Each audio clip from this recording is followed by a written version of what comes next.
ನೋಡ್ರಿ ಎಷ್ಟು ಚಂದ. ಬೆಳೆವ ಭೂಮಿಯಲ್ಲೊಂದು ಪ್ರಳಯದ ಕಸ ಹುಟ್ಟಿ.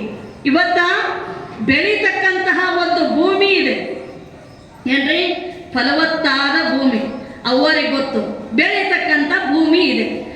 ಆ ಫಲವತ್ತಾಗಿರುವಂತಹ ಬೆಳೆಯುವಂತಹ ಭೂಮಿಯಲ್ಲಿ ಏನಾಗಿದೆ ಅಂದ್ರೆ, ನೀವು ಹೋಗಿ ಕಾಳನ್ನ ಬಿತ್ತಿದ್ದೀರಿ, ಬೀಜವನ್ನ ಬಿತ್ತೀರಿ. ಆದ್ರೆ ಬೀಜದಕ್ಕಿಂತಲೂ ಹೆಚ್ಚಿಗೆ ಏನಾಗೈತೆ ಅಂತಂದ್ರೆ, ಆ ಬೆಳೆಯನ್ನ ಕೊಲೆ ಮಾಡತಕ್ಕಂತಹ ಕಸನೇ ಹೆಚ್ಚಿಗೆ ಹುಟ್ಟುಬಿಟ್ಟೆ. ಏನಾಗ್ಯದ?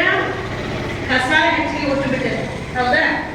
ಕಸ ಹೆಚ್ಚಿಗೆ ಹುಟ್ಟಿದಾಗ ಈ ಬೆಳೆ ಏನಾಗೈತೆ ಅಂದ್ರೆ, ಆ ಕಸಗಳು ಸಿಕ್ಕೊಂಡು ಬೆಳೀತಾನೂ ಕಸ ಏನ್ ಮಾಡ್ತಾ ಇದೆ ಅಂದ್ರೆ, ಬೆಳೆಯಕ್ಕೂ ಬಿಡವಲ್ದು, ಆ ಬೆಳೆಯನ್ನ ಸಾಯಕ್ಕೂ ಬಿಡವಲ್ದು, ಅಲ್ಲೇ